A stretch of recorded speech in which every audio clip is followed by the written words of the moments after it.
मैं पहले आपको एक बात क्लियर कर देना चाहता हूँ कि यदि आपके आसपास, आपके परिवार में कोई ऐसा इंसान है कि जो अपनी बीमारी के कारण अचानक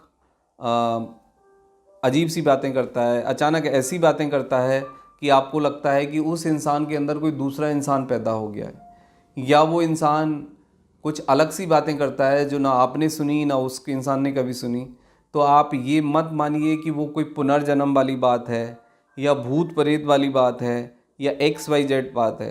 देखो, यदि किसी इंसान के साथ इस तरह के लक्षण हैं तो आप ये समझ लीजिए कि वो इंसान, उस इंसान को सिजोफ्रेनिया है। ये एक दिमागी बीमारी है और ये इसको हम डबल पर्सनैलिटी डिसऑर्डर भी कह सकते हैं। इसका मतलब ये होता है कि एक इंसान के अंदर एक्सेसिव एनर्जी प्रोड्यूस होगी। इसका मतलब ये होता है कि एक इंसान के अंदर डबल, ट्रिपल और लगभग फोर्थ टाइम जो एनर्जी होती है वो भी प्रोड्यूस हो सकती है। वो इंसान लगातार आइदर बिल्कुल शांत रहेगा या फिर सडन वो वायलेंट हो जाएगा और उसके पास एक बहुत बड़ी एनर्जी होगी। जब एक कोई भी इंसान अचानक एबनॉर्मल बिहेव करता है, वो बहुत ज़्यादा पावर उसमें दिखाई देती है आपको, मानसिक शारीरिक रूप से। वो किसी इंसान को मार देता है या फेंक देता है या गाली देता है सडन, तो आपको ये लगता है कि कोई भूत प्रेत है या कोई माता है या कोई पिछले जन्म का है या X है, Y या Z है, बट ऐसा बिल्कुल भी नहीं होता है। सिजोफ्रेनिया एक दिमागी बीमारी है, एक न्यूरोलॉजिकल डिसऑर्डर है जिसमें कि कुछ एंजाइम्स, कुछ न्यूरोकेमिकल्स के सिक्रीशन के बढ़ जाने के कारण अचानक इस तरह के सिम्टम्स सामने आते हैं। अचानक पेशेंट का इस तरह का रिएक्शन सामने आता है। सिजोफ्रेनिया को पूरी तरह से ठीक किया जा सकता है, उसका एक प्रॉपर इलाज है मेडिकल साइंस में। बट इस तरह के सिम्टम्स यदि आप देखते हैं तो आप इमीडिएटली डॉक्टर को मिलिए। आप फिजिशियन को मिल सकते हैं, न्यूरो फिजिशियन को मिल सकते हैं।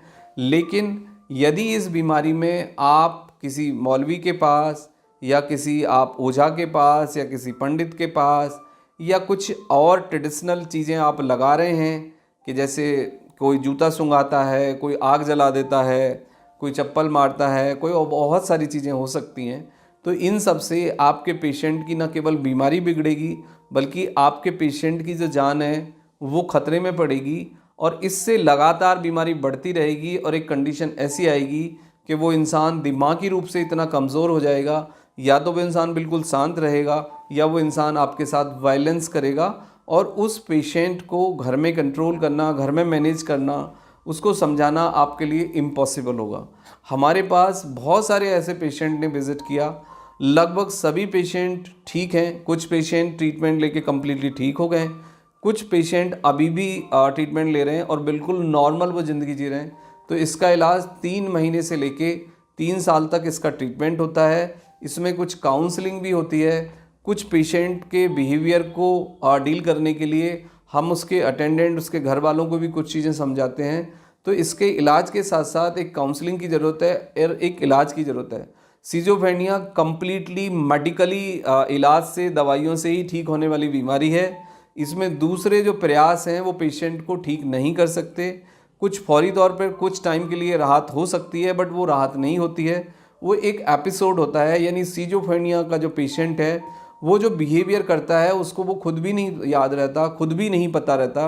वो वायलेंस कर सकता है, चीज़ों को तोड़ सकता है, आपके साथ लड़ाई कर सकता है, आपको एब्यूज़ कर सकता है, सडन एबनॉर्मल बिहेवियर कर सकता है। तो इस सब को समझिए, और यदि आपके घर में, आपके आसपास कोई नोन टू इस तरह का पेशेंट है, इस तरह का व्यवहार है, तो आप उसको डॉक्टर को दिखाइए। That is my humble request. इससे आप न केवल सोसाइटी की बल्कि उस इंसान की काफ़ी मदद करेंगे और वो इंसान कम्प्लीटली ट्रीटमेंट से ठीक भी हो जाएगा। Thank you very much and take care yourself.